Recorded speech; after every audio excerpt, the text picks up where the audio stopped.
കൊച്ചി മഹാരാജാവ് രാമവർമ്മ തമ്പുരാൻ്റെ കയ്യൊപ്പുള്ള ഒരു ലെറ്ററാണ്. ഇതിൽ നിങ്ങൾക്ക് സൂക്ഷിച്ച് നോക്കിയാൽ കൊച്ചി സർക്കാർ എന്ന് പറഞ്ഞ് പഴയ മുദ്ര കാണാൻ പറ്റും. ഈ വിഡോസ് മൈറ്റ് എന്ന് പറഞ്ഞൊരു നാണയമുണ്ട്. അതായത് ബൈബിളിലൊക്കെ അത് പരാമർശിച്ചിട്ടുണ്ട്. ഇത് ഏകദേശം ഒരു 7th century 76 BC ആ ഒരു ടൈം തൊട്ട് ഉണ്ടായിരുന്ന ഒരു കാലഘട്ടത്തിലെ നാണയമാണ് ഈ കാണുന്നത്. ആ ചോള രാജാക്കന്മാരുടെ കാലത്ത് അവർ നാണയങ്ങൾ സൂക്ഷിക്കാനായിട്ട് ഉപയോഗിച്ചിരുന്ന ഒരു നാണയ നിധികുംഭം പോലെ, അതായത് ചോള പോട്ട് എന്നൊക്കെ പറയും.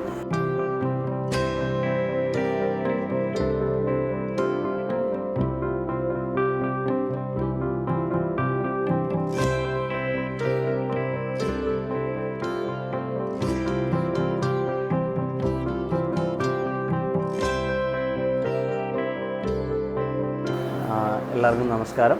എൻ്റെ പേര് ഷമീർ.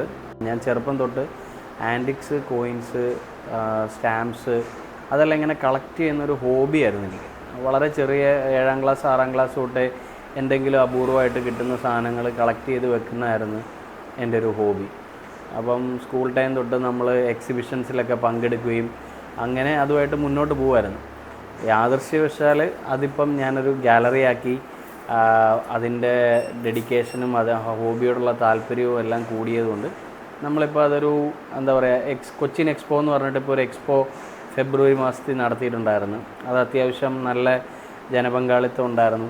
ട്രാവൻകൂർ കൊച്ചിൻ ഹെറിറ്റേജ് ഗാലറി എന്ന് പറയുന്ന ഒരു സ്ഥാപനം, ഒരു ഹെറിറ്റേജ് മ്യൂസിയം നമ്മുടെ ജൂ ടൗണിൽ സ്റ്റാർട്ട് ചെയ്തിട്ടുണ്ട്. അപ്പം അവിടെ ഡിസ്പ്ലേ ചെയ്തിരിക്കുന്ന കുറച്ച് പ്രധാനപ്പെട്ട എക്സിബിറ്റ്സാണ് ഞാൻ നിങ്ങൾക്ക് പരിചയപ്പെടുത്തുന്നത്. ആദ്യമായിട്ട് നമ്മുടെ ചോള രാജാക്കന്മാരെ പറ്റി നിങ്ങളെല്ലാവരും കേട്ടിട്ടുണ്ടായിരിക്കും. അപ്പോൾ ചോള രാജാക്കന്മാരെന്ന് പറയുന്നത് 3rd century BC തൊട്ടാണ് അവരുടെ ഇൻസ്ക്രിപ്ഷൻസൊക്കെ കണ്ടുപിടിച്ചേക്കുന്നത്.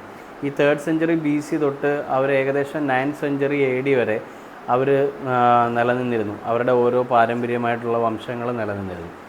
അപ്പം ആ ചോള രാജാക്കന്മാരുടെ കാലത്ത് അവർ നാണയങ്ങൾ സൂക്ഷിക്കാനായിട്ട് ഉപയോഗിച്ചിരുന്ന ഒരു നാണയ നിധികുംഭം പോലെ, അതായത് ചോള പോട്ട് എന്നൊക്കെ പറയും.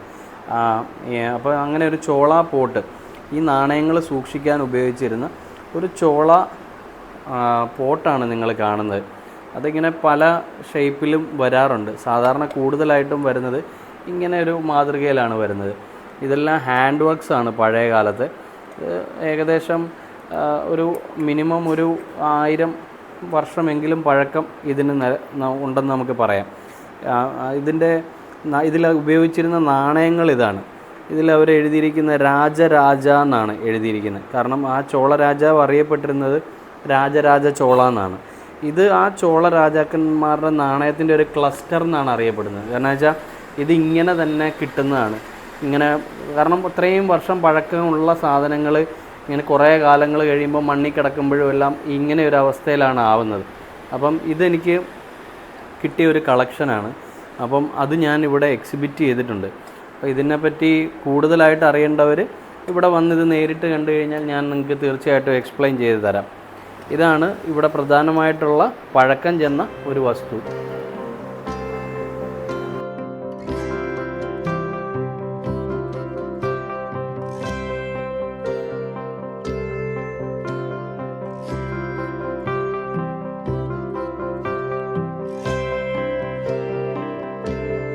നമ്മൾ നേരത്തെ പറഞ്ഞ നമ്മുടെ നാട്ടിലെ ഏറ്റവും പഴക്കം, അതായത് നമ്മുടെ ഈ സൗത്ത് ഇന്ത്യയിലെ ഏറ്റവും പഴക്കം ചെന്ന നാണയങ്ങളുടെ കാര്യം നമ്മൾ പറഞ്ഞു. ചോള രാജാക്കന്മാരുടെ നാണയങ്ങളുടെ കാര്യം പറഞ്ഞു. അവർക്ക് തന്നെ ഗോൾഡിലൊക്കെ നാണയങ്ങളുണ്ടായിരുന്നു. ഗോൾഡിൽ ചെറിയ എന്താ പറയുക 390 മില്ലി വരുന്നത്, പിന്നെ 4.5 ഗ്രാം വരുന്ന ഗോൾഡ് നാണയം ഉണ്ടായിരുന്നു. അങ്ങനെ ചോള ഗോൾഡ് നാണയങ്ങളും ഇഷ്ടം പോലെ ഉണ്ടായിരുന്നു. കാരണം ചോള ഡൈനാസ്റ്റി എന്ന് പറയുന്നത് ഭയങ്കര സമ്പത്തുള്ളൊരു ഡൈനാസ്റ്റി ആയിരുന്നു. അപ്പം അതിൽ ഗോൾഡിനൊക്കെ നല്ല മൂല്യമുള്ള നാണയങ്ങളാണ് നിലവിലുള്ളത്. അടുത്ത് നമ്മൾ പറയുന്നത് തിരുവിതാംകൂറിൻ്റെയും കൊച്ചിയുടെയും നമ്മുടെ നാട്ടുരാജ്യങ്ങളുടെ, നമ്മളിപ്പോൾ കേരളം എന്ന് വിളിക്കുന്നത് നേരത്തെ തിരുവിതാംകൂറും കൊച്ചിയും മലബാറും എല്ലാം കൂടെ ചേരുന്ന ഒരു എന്താ പറയുക, അതിൻ്റെ ഒരു കൂടിച്ചേർന്ന ഒരവസ്ഥയാണ് ഇന്നിപ്പോൾ നമ്മൾ ഈ കാണുന്ന കേരളം എന്നറിയപ്പെടുന്ന സ്ഥലം. അപ്പോൾ ആദ്യം ഞാൻ നിങ്ങൾക്ക് നാട്ടുരാജ്യമായ തിരുവിതാംകൂറിൽ നിന്ന് തുടങ്ങാം. നമ്മുടെ തിരുവിതാംകൂറിൽ നിന്നും തുടങ്ങുമ്പോഴത്തേക്കിനും അവിടെ അറിയപ്പെട്ടിരുന്നത് ചക്രം, കാശ് അങ്ങനെയൊക്കെയാണ് നാണയങ്ങൾ അറിയപ്പെട്ടിരുന്നത്. അപ്പോൾ അവിടുത്തെ ഏറ്റവും ചെറിയ ഡിനോമിനേഷൻ ഒരു കാശ് എന്ന് പറഞ്ഞ നാണയം, അതിൽ മലയാളത്തിൽ ഒരു കാശെന്ന് എഴുതിയിട്ടുണ്ട്. അപ്പം ഈ ഒരു കാശ് എന്നുള്ള വാക്കിൽ നിന്നാണ് പിന്നീട് നമ്മൾ ഇംഗ്ലീഷിൽ ക്യാഷ് വന്നതും കാശുകാരൻ എന്നൊക്കെ അറിയപ്പെടുന്നതും. അതെല്ലാം നമ്മളിപ്പോൾ ഈ ഇവിടെ അറിയപ്പെടുന്നത് ഈ നമ്മുടെ നാണയത്തിലും ഒരു കാശെന്ന് പറഞ്ഞ് തന്നെയായിരുന്നു അറിയപ്പെട്ടിരുന്നത്. ഒരു കാശ്, 4 കാശ്, 8 കാശ്, പിന്നീട് വരുന്നത് ഒരു ചക്രം എന്ന് പറഞ്ഞായിരുന്നു. അതാണ് തിരുവിതാംകൂറിൻ്റെ നാട്ടിലുണ്ടായിരുന്ന നാണയങ്ങളുടെ ഒരു കഥ. പിന്നെ പൊൻപണങ്ങളൊക്കെ ഉണ്ടായിരുന്നു, പിന്നെ വെള്ളിച്ചക്രങ്ങളുണ്ടായിരുന്നു. ഇതിന് മുമ്പ് മിഷ്യനായിട്ട് മിൻറ്റ് ചെയ്യുന്നതിന് മുമ്പ് ഹാൻഡ് മെയ്ഡ് കോയിൻസൊക്കെ ഉണ്ടായിരുന്നത്. ചിഹ്നചക്രം, വെള്ളിച്ചക്രം, പിന്നെ സർപ്പക്കാശ്, തുലാഭാര നാണയം, അങ്ങനെ ഒരുപാട് നാണയങ്ങൾ ഇതിന് മുമ്പ് ഉണ്ടായിരുന്നു. അപ്പം പിന്നീട് നമ്മൾ തിരുവിതാംകൂറിൽ നിന്ന് നമ്മൾ കൊച്ചി സംസ്ഥാനം, കൊച്ചിയിലേക്ക് വരുമ്പം, കൊച്ചി രാജ്യത്തിലേക്ക് വരുമ്പം ഇവിടെ ഉപയോഗിച്ചിരുന്നത് പുത്തൻ എന്ന് പറഞ്ഞ വാക്കായിരുന്നു നാണയങ്ങൾക്ക് ഉപയോഗിച്ചിരുന്നത്. ഇത് നിങ്ങൾ കാണുന്ന കൊച്ചിയുടെ പുത്തൻ എന്ന് പറയുന്ന നാണയമാണ്. ഇത് വെള്ളിയിലാണ്. കൊച്ചിയിൽ അങ്ങനെ കോപ്പറിൽ നാണയങ്ങൾ അധികം അടിച്ചിട്ടില്ല. കൊച്ചിയിൽ ഇത് ഒരു പുത്തൻ എന്ന് പറയുന്ന നാണയമാണ്. ഈ ഓസിന്ന് അതിൻ്റെ മേളിൽ നിങ്ങൾക്ക് വായിക്കാൻ പറ്റും. അത് ഓസ്റ്റ് ഇൻഡീസ് കമ്പനി എന്ന് പറഞ്ഞിട്ടുള്ള അതിൻ്റെ ഷോർട്ട് ഫോമാണ്. അത് ഓസി എന്ന് പറഞ്ഞിട്ടിരുന്നത്. കാരണം ഡച്ചുകാരുടെ ഭരണം ഉണ്ടായിരുന്ന സമയത്താണ് ഈ നാണയമൊക്കെ ഇവിടെ അടിച്ചിരുന്നത്. പിന്നെ കൊച്ചിയിൽ തന്നെ പോർച്ചുഗീസുകാരുണ്ടായിരുന്ന സമയത്താണ് ഈ ലെഡ് കോയിൻ അടിച്ചിരുന്നത്. അതിൽ നിങ്ങൾക്ക് കാണാൻ പറ്റും പോർച്ചുഗീസ് കൊച്ചി VOC എന്ന് പറഞ്ഞ് എഴുതിയിട്ടുണ്ട്. അതിലിങ്ങനെ ഈ കൊച്ചി മിൻറ്റ് മാർക്കാണ് ഇതിൻ്റെ മേളിൽ കാണുന്ന ഈ 8 എന്ന് പറയുന്ന ഒരു എംബ്ലം നമ്മുടെ കൊച്ചിയുടെ ഇവിടെ സർക്കുലേഷന് വേണ്ടി അടിച്ചിരുന്ന ഒരു നാണയമാണ്. അതാണ് ഈ VOC. മേളിൽ നിങ്ങൾക്കൊരു 8 പോലെ കാണാം. ഇതാണ് കൊച്ചി. ഇത് ലെഡാണ്, താഴെ പോയാൽ പൊട്ടിപ്പോവും. ടിൻ മെറ്റലാണിത്. ഇതിന് മുമ്പ് തിരുവിതാംകൂറിൽ ഈ ഹാൻഡ് മെയ്ഡ് കോയിൻസുകൾ വരുന്നതിന് മുമ്പ് ആദ്യം ഇങ്ങനത്തെ തിരക്കാശുകൾ പോലെയുള്ള നാണയമായിരുന്നു. ഇതെല്ലാം തിരക്കാശുകളൊക്കെയാണ് ഈ കാണുന്നത്. ഇതെല്ലാം ഹാൻഡ് മെയ്ഡ് നാണയങ്ങളാണ്, കോപ്പറിൻ്റെ തിരക്കാശുകൾ. പിന്നെ ഇത് അതിന് മുമ്പ് ഒരു കാശ് എഴുതി വരുന്നതിന് മുമ്പുള്ള ഒരു കാശ് എന്ന് പറഞ്ഞ ബൊമ്മക്കാശാണ് ഈ കാണുന്നത്. പിന്നെ നമ്മൾ കൊച്ചിയിൽ നിന്ന് മലബാറിലേക്ക് പോകുന്ന സമയത്ത് നമുക്ക് കാണാൻ സാധിക്കുന്നത് അവിടെ കണ്ണൂർ പണം, അലിരാജ പണം, അറക്കൽ എന്നൊക്കെ പറയുന്ന അറക്കൽ രാജകുടുംബത്തിലുണ്ടായിരുന്ന, ഇപ്പം ഈ അടുത്ത് നമ്മളെല്ലാവരും അറിയപ്പെട്ട അറക്കലിലെ മഹാറാണി മരണപ്പെട്ടു എന്നെല്ലാം പറഞ്ഞ് നമ്മൾ വാർത്തയെല്ലാം കണ്ടായിരുന്നു. അപ്പോൾ ഈ അറക്കൽ രാജകുടുംബം, അലിരാജ എന്ന് പറഞ്ഞ അദ്ദേഹത്തിൻ്റെ പേരിൽ ഇറങ്ങിയ നാണയം ഭയങ്കര പ്രശസ്തമായിരുന്നു. പിന്നെ അവിടെ ഈ ബോംബെ പ്രസിഡൻസിയുടെ അണ്ടറിലായിരുന്നു മലബാർ ഉണ്ടായിരുന്നത്. അപ്പം ബോംബെ പ്രസിഡൻസിയുടെ അണ്ടറിലായിരുന്നപ്പോഴത്തേക്കിനും അവിടത്തേക്ക് ഉപയോഗിക്കാനായിട്ട് 1/5 റുപ്പി എന്ന് പറഞ്ഞിട്ട് 1/5 എന്നുള്ള രീതിയിൽ 5 എന്നുള്ള എംബ്ലമുള്ള രീതിയിലുള്ള നാണയങ്ങൾ മലബാറിൽ ഉപയോഗിച്ചിരുന്നു.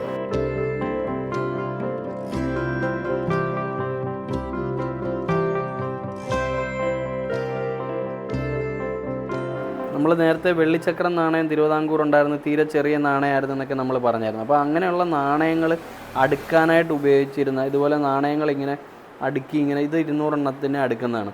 അപ്പോൾ പഴയൊരു കാൽക്കുലേറ്റർ സിസ്റ്റം എന്ന് വേണമെങ്കിൽ, അല്ലെങ്കിൽ പഴയൊരു എന്താ പറയുക, ഈ നാണയം കൗണ്ടിങ് ബോർഡ് എന്നാണ് ഇത് അറിയപ്പെട്ടിരുന്നത്. അപ്പോൾ ഇതിലിങ്ങനെ നാണയങ്ങൾ അടുക്കി ഇങ്ങനെ വെച്ച് ഇതിലിങ്ങനെ നിരത്തിയിട്ട് ആരെങ്കിലും ആവശ്യക്കാർ വരുമ്പോൾ ആ നാണയം എടുത്ത് കിഴിക്കകത്താക്കിയാണ് അവർ പണ്ട് കൊടുത്തിരുന്നത്.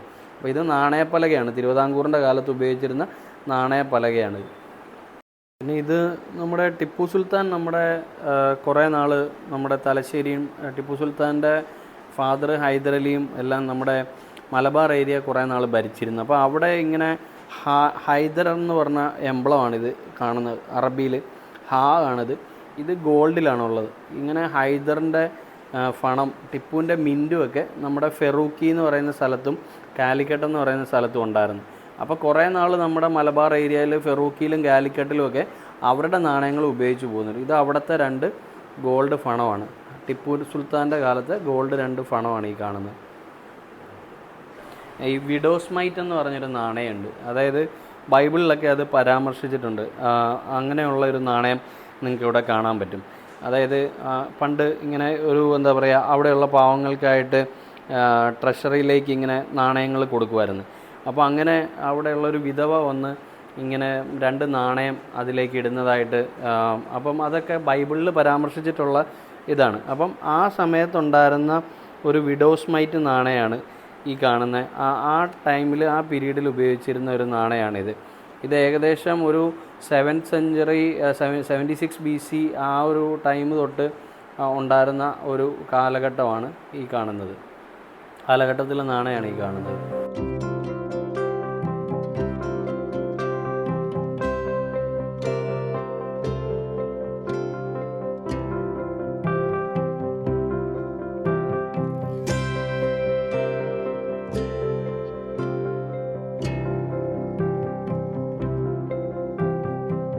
പിന്നെ നമ്മുടെ കളക്ഷനിലുള്ള ഒരു അപൂർവമായിട്ടുള്ള ഒരു പെട്ടിയാണ് ഇത്. ഓലപ്പെട്ടി, ഗ്രന്ഥപ്പെട്ടി, ഇങ്ങനെ പലതരത്തിൽ ഇത് അറിയപ്പെടും. ഇത് നിങ്ങൾക്ക് കാണാൻ പറ്റും. ഇതിൻ്റെ ഫ്രണ്ടിൽ ഇങ്ങനെ ഒരു ക്രോസ് പോലെ ഇട്ടിട്ടുണ്ട്. അതായത് പഴയ ഓല എടുത്ത് വെക്കാനുള്ളതും അതിൽ എയർ കയറി അതിന് ഫ്രഷ് എയർ കിട്ടാനും അതിന് ഡാമേജ് ഒന്നും വരാതിരിക്കാനുമുള്ള രീതിയിൽ വളരെ ഭംഗിയായ രീതിയിൽ ആണ് ഇത് പണിതിരിക്കുന്നത്. ഇതിന് ഏകദേശം ഒരു 65-66 സെൻറ്റിമീറ്ററോളം നീളമുണ്ട്. സാധാരണ കാണുന്ന പെട്ടികളിലൊന്നും അത്രയും വരില്ല. ഇതിന് എന്തുകൊണ്ട് അത്രയും നീളം എന്ന് വെച്ച് കഴിഞ്ഞാൽ പണ്ട് കൊച്ചിയുടെയും തിരുവിതാംകൂറിൻ്റെയൊക്കെ മുദ്ര ഓലകളുണ്ട്, നമുക്ക് ആധാരം ചെയ്യാനായിട്ടൊക്കെ ഉള്ള ഓലകൾ. ഇതിൽ നിങ്ങൾക്ക് സൂക്ഷിച്ച് നോക്കിയാൽ കൊച്ചി സർക്കാർ എന്ന് പറഞ്ഞ് പഴയ മുദ്ര കാണാൻ പറ്റും. പല്ലക്ക്, മുത്തുക്കൊട, അങ്ങനെയുള്ള എല്ലാ എംബ്ലംസും നിങ്ങൾക്ക് ഇതിൽ കാണാൻ പറ്റും. അത് ഇങ്ങനെയുള്ള ഓലകൾക്ക് ഭയങ്കര നീളമായിരുന്നു. ഇവിടെ കാണുന്നത് നിങ്ങൾക്ക് ഈ ദിവാൻ്റെ ഒപ്പ് കാണാം. ഈ ഇവിടെ കൊച്ചി രാജാവായിട്ടുള്ള ഇവിടെ ദിവാൻ്റെ ഒപ്പ് നിങ്ങൾക്ക് ഇവിടെ കാണാൻ പറ്റും. അതുപോലെയുള്ള അന്നത്തെ കാലത്തുള്ള ആധാരമാണിത്. അപ്പോൾ ഇത് സൂക്ഷിക്കാനായിട്ട് അന്ന് ഇതുപോലെയുള്ള നീളമുള്ള പെട്ടികൾ വേണമായിരുന്നു. അപ്പോൾ അങ്ങനെ എനിക്കൊരു പഴയ തറവാട്ടിൽ നിന്ന് ഞാനിങ്ങനെ കളക്ഷൻ ഉണ്ടെന്ന് അറിഞ്ഞ് എനിക്കൊരാൾ ഗിഫ്റ്റായിട്ട് തന്ന ഒരു പെട്ടിയാണിത്. കളക്ട് ചെയ്തൊരു പെട്ടിയാണിത്. എനിക്ക് ഏറ്റവും എൻ്റെ കളക്ഷനിൽ ഇഷ്ടപ്പെട്ട നല്ല പഴമയുള്ള നമ്മുടെ തനി കേരള വർക്കുള്ള ഒരു പെട്ടിയാണ് നിങ്ങൾക്ക് ഇവിടെ കാണാൻ പറ്റുന്നത്. അപ്പോൾ ഇത് സാധാരണ ഇപ്പം നമ്മുടെ മ്യൂസിയങ്ങളിൽ പോലും ചെന്നാൽ ഇത്രയും ഇങ്ങനെയുള്ളൊരു പെട്ടി നമുക്ക് കാണാൻ പറ്റില്ല. അപ്പം ഇത് എൻ്റെ ഒരു പേഴ്സണൽ കളക്ഷനിലുള്ള മറ്റൊരു അപൂർവ വസ്തുവാണ്. കളക്ഷനിലുള്ള മറ്റ് ഒരു സുപ്രധാനമായിട്ടുള്ളൊരു കാര്യം എന്ന് പറഞ്ഞു കഴിഞ്ഞാൽ നമ്മുടെ തിരുവിതാംകൂർ രാജാവ്, കൊച്ചി രാജാവ്, തിരുവിതാംകൂർ ദിവാന്, കൊച്ചി ദിവാന്, അവരൊക്കെ സൈൻ ചെയ്ത ലെറ്റേഴ്സ് എൻ്റെ കളക്ഷനിലുണ്ട്. അല്ല ക്രസ്റ്റഡ് ലെറ്റേഴ്സാണ്. ഇപ്പോൾ നിങ്ങൾ ഈ കാണുന്നത് CP രാമസ്വാമി, തിരുവിതാംകൂറിൻ്റെ എല്ലാവർക്കും അറിയാവുന്നതാണ്. CP രാമസ്വാമി, CP എന്നറിയപ്പെട്ടിരുന്ന CP രാമസ്വാമി അയ്യറിൻ്റെ കയ്യൊപ്പുള്ള സർ CP എന്നൊക്കെ എല്ലാവരും വിളിക്കും. അദ്ദേഹത്തിൻ്റെ കയ്യൊപ്പുള്ള ഒരു തിരുവിതാംകൂറിൻ്റെ ദിവാൻ ഓഫ് ട്രാവൻകൂർ എന്ന് പറഞ്ഞ് നിങ്ങൾക്ക് കാണാൻ പറ്റും. അദ്ദേഹത്തിൻ്റെ കയ്യൊപ്പുള്ള ഒരു ലെറ്ററാണിത്.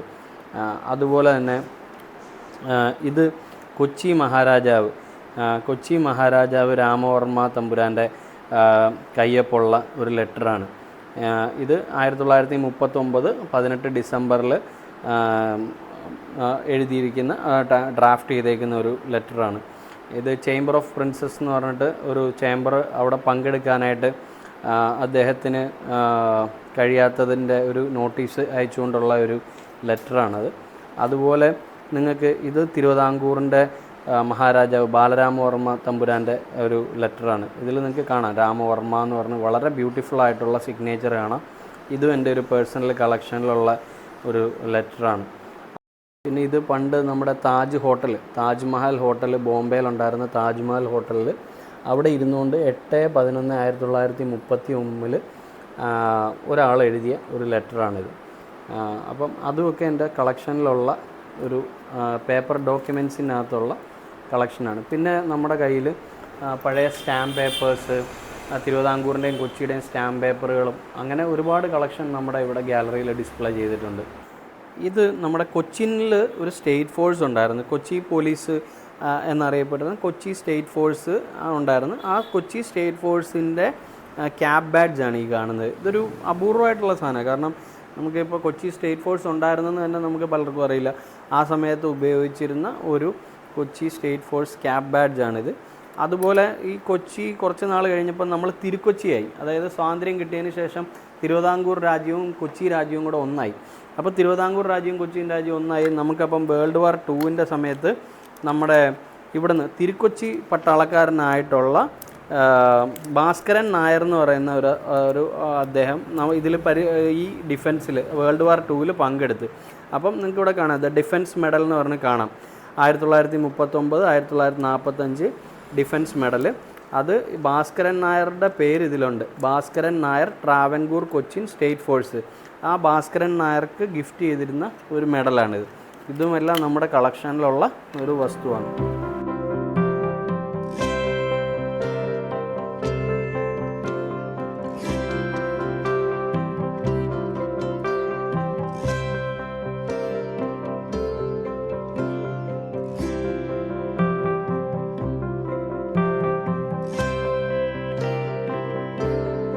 ഇത് കൊച്ചി സർക്കാർ, നിങ്ങൾക്ക് ഇവിടെ വായിക്കാൻ പറ്റും, കൊച്ചി സർക്കാർ മുദ്രപ്പറ, മുദ്രക്കാൽ പറ എന്നാണ് എഴുതിയിരിക്കുന്നത്. ഇത് കൊച്ചിയുടെ മുദ്രയുള്ള പറയാണ്. ഇത് തടിയിൽ കൊച്ചിയുടെ മുദ്രയുള്ളൊരു പറ. ഇതൊക്കെ പണ്ട് അരി അളക്കാനൊക്കെ ഉപയോഗിച്ചിരുന്ന, കോരി ഇടാനെല്ലാം ഉപയോഗിച്ചിരുന്ന വസ്തുവാണ്. പിന്നെ ഇവിടെ നിങ്ങൾക്ക് കാണാം, ഇത് ഇരുമ്പിലുള്ള പറയാണ്. ഇതിൽ നിങ്ങൾക്ക് കൊച്ചിയുടെ മുദ്ര കാണാം. അത് അകത്താണ് കൊച്ചി മുദ്ര, ഇതിനകത്തും ഉണ്ട് കൊച്ചിയുടെ മുദ്രപ്പറ തന്നെയാണിത്. ആ ഫസ്റ്റ് മലയാളം ഫിലിമിൻ്റെ ലെറ്റർ ശ്യാമള പിക്ചേഴ്സ് അവരുടെ ഒരു എൻവലപ്പാണ്. അദ്ദേഹത്തിൻ്റെ ആ ബാലൻ എന്ന് പറഞ്ഞ പടത്തിൻ്റെ പരസ്യമെല്ലാം വെച്ചുകൊണ്ട് ആ സമയത്ത് അവർ ഒരാൾക്ക് അയച്ചിരിക്കുന്ന, രാമനാടിലേക്ക് അയച്ചിരിക്കുന്ന, മദ്രാസിൽ നിന്ന് രാമനാടിലേക്ക് അയച്ചിരിക്കുന്ന ഒരു ലെറ്ററാണിത്. അത് ബാലൻ ഫസ്റ്റ് മലയാളം പിക്ചർ എന്ന് പറഞ്ഞിട്ടാണ് അവർ ആ എൻവലപ്പിൻ്റെ ഫ്രണ്ടിൽ അവർ കൊടുത്തിരിക്കുന്നത്. അത് പോസ്റ്റ് ചെയ്തിരിക്കുന്നത് 27 ഫെബ്രുവരി 1938 അവർ പോസ്റ്റ് ചെയ്തിരിക്കുന്നത്. അപ്പോൾ അതൊരു വളരെ അതിൽ ജോർജ് 5 കിങ്ങിൻ്റെ സ്റ്റാമ്പാണ് അവരതിൽ ഒട്ടിച്ചിരിക്കുന്നത്. അതിൽ PM ക്യാൻസലേഷനാണ് യൂസ് ചെയ്തിരിക്കുന്നത്. അതായത് രാത്രിയാണ് ഈ ലെറ്റർ അയച്ചിരിക്കുന്നത്. അപ്പോൾ അങ്ങനെ ഒരു ഇൻട്രസ്റ്റിംഗ് ആയിട്ടുള്ള ഒരു എൻവലപ്പാണ് ഈ കാണുന്നത്. നമ്മൾ നേരത്തെ നാണയത്തിൻ്റെ കാര്യം പറഞ്ഞു. 1 കാശ്, 4 കാശ് അങ്ങനെയാണ് നാണയങ്ങൾ അറിയപ്പെടുന്നത്. ഇതിൽ നിങ്ങൾക്ക് വായിക്കാൻ പറ്റും, കാശ് 8 എന്ന് അറിയപ്പെടുന്ന ഒരു കാർഡാണ് ഇത്. പോസ്റ്റ് കാർഡ് ഇതാണ് നമ്മുടെ തിരുവിതാംകൂറിൻ്റെ ആദ്യത്തെ പോസ്റ്റ് കാർഡ്. ഇതിൽ നിങ്ങൾക്ക് കാണാൻ പറ്റും കാശ് 8, അതായത് 8 കാശ് കൊടുത്താലേ അന്നത്തെ പോസ്റ്റൽ അഞ്ചൽ ഓഫീസ് എന്നാണ് അന്ന് അറിയപ്പെട്ടിരുന്നത്. ഈ അഞ്ചൽ ഓഫീസിൽ നിന്ന് 8 കാശ് കൊടുക്കുമ്പോൾ അവർ നമുക്ക് തരുന്ന ഒരു കാർഡായിരുന്നു. ഈ കാർഡ് നമ്മൾ അയച്ചാണ് അന്ന് തപാൽ സിസ്റ്റം അന്ന് സ്റ്റാർട്ട് ചെയ്തത്. ഇതാണ് ആദ്യത്തെ അഞ്ചൽ പോസ്റ്റ് കാർഡ്. തിരുവിതാംകൂർ അഞ്ചലിൻ്റെ ആദ്യത്തെ പോസ്റ്റ് കാർഡാണ്. അത് മിൻറ്റ് കണ്ടീഷനിലാണ് ഇരിക്കുന്നത്. ഇതിൻ്റെ യൂസ്ഡ് കണ്ടീഷൻസും ഒക്കെ എൻ്റെ കയ്യിലുണ്ട്. അത് നിങ്ങൾക്ക് വേണമെങ്കിൽ കളക്ഷന് ഇവിടെ വന്നു കഴിഞ്ഞാൽ ഇതെല്ലാം നിങ്ങൾക്ക് വേണമെങ്കിൽ സ്പെയർ ഒക്കെ വേണമെങ്കിൽ ഞാൻ എൻ്റെ കയ്യിലുണ്ടെങ്കിൽ നിങ്ങൾക്ക് തരാം. 1000 രൂപയുടെ നാണയം പലർക്കും അറിയത്തില്ല, നമുക്കിവിടെ 1000 രൂപയുടെ നാണയമൊക്കെ ഉണ്ടെന്ന്. പക്ഷേ ഇത് സർക്കുലേഷനിലേക്ക് ഉപയോഗിക്കുന്നതല്ല. ഇതെന്ന് പറഞ്ഞാൽ കൊമ്മമറേറ്റീവ് ഇഷ്യൂ ആണ്. അപ്പോൾ ഇതിൽ നിങ്ങൾക്ക് കാണാൻ പറ്റും, ഇതിൽ സിൽവർ തന്നെ 80% ഉണ്ട്. അപ്പോൾ 80% സിൽവറുണ്ട്, 20% പിന്നെ ബാക്കി നിക്കൽ എന്ന് പറഞ്ഞ മെറ്റീരിയൽ ഉള്ളത്. അപ്പോൾ ഇതിൽ തഞ്ചാവൂർ ടെമ്പിളിൻ്റെ കൊമ്മമറേറ്റ് ചെയ്ത് ഇറക്കിയേക്കുന്നതാണ്. തഞ്ചാവൂർ ബൃഹദേശ്വര ടെമ്പിൾ 1000 വർഷത്തെ കൊമ്മമറേറ്റ് ചെയ്ത്, ബൃഹദേശ്വര ടെമ്പിളിൻ്റെ 1000 വർഷത്തെ കൊമ്മമറേറ്റ് ചെയ്ത് ഇറക്കിയേക്കുന്ന ഒരു നാണയമാണിത്. ഇതിൽ സിൽവർ 80% ഉണ്ട്, കോപ്പർ 20% ഉണ്ട്. ഇത് പിന്നെ അതിൻ്റെ 5 റുപ്പീസിൻ്റെ ഒരു പ്രൂഫ് കോയിനും നിങ്ങൾക്ക് ഇതിനകത്ത് കാണാൻ പറ്റും. ഇതൊക്കെ കോമൺ പീപ്പിളിന് ചിലപ്പോൾ അറിയത്തില്ലായിരിക്കും. ഇത് ഇങ്ങനെ കളക്ട് ചെയ്യുന്നവർക്ക് ഇതിൻ്റെ പ്രൂഫ് കോയിൻസ്, UNC കോയിൻസ് ഇങ്ങനെ നോക്കി ആൾക്കാർ ഇതിൻ്റെ പ്രൂഫ് സെറ്റ്, UNC സെറ്റൊക്കെ കളക്ട് ചെയ്യാറുണ്ട്. ഇത് റിസർവ് ബാങ്കിൻ്റെ വെബ്സൈറ്റിൽ നിങ്ങൾക്ക് നേരിട്ട് മേടിക്കാൻ കിട്ടും. അതല്ലെങ്കിൽ ഞങ്ങളെപ്പോലെയുള്ള ആൾക്കാരുമായിട്ട് ബന്ധപ്പെട്ടാലും നിങ്ങൾക്ക് ഈ കോയിൻസുകൾ മേടിക്കാൻ കിട്ടും. ഈ ഗാലറി സ്ഥിതി ചെയ്യുന്നത് മട്ടാഞ്ചേരിയിലാണ്. ജൂ ടൗണിൽ AB സേലം റോഡ് എന്ന് പറയുന്ന റോഡുണ്ട്. AB സേലം റോഡിലാണ് നമ്മുടെ ഈ ട്രാവൻകൂർ കൊച്ചിൻ ഹെറിറ്റേജ് ഗാലറി സ്ഥിതി ചെയ്യുന്നത്. നമ്മുടെ ഇവിടുത്തെ എൻട്രി എല്ലാം നിങ്ങൾക്ക് ഫ്രീ ആണ്. പിന്നെ നിങ്ങൾക്ക് ആവശ്യമുള്ള സാധനങ്ങൾ, ഇവിടെ ഇഷ്ടപ്പെടുന്ന ചില സാധനങ്ങളെല്ലാം നമ്മൾ വിൽപ്പനയ്ക്കും വെച്ചിട്ടുണ്ട്. കൗതുകമായിട്ടുള്ള സാധനങ്ങൾക്കെല്ലാം നിങ്ങൾക്ക് ചില സാധനങ്ങളെല്ലാം നമ്മൾ സെയിലിനുള്ളതുണ്ട്. നിങ്ങൾക്ക് ആവശ്യമുള്ളത് മാത്രം നോക്കി നിങ്ങൾക്ക് മേടിക്കാൻ പറ്റും.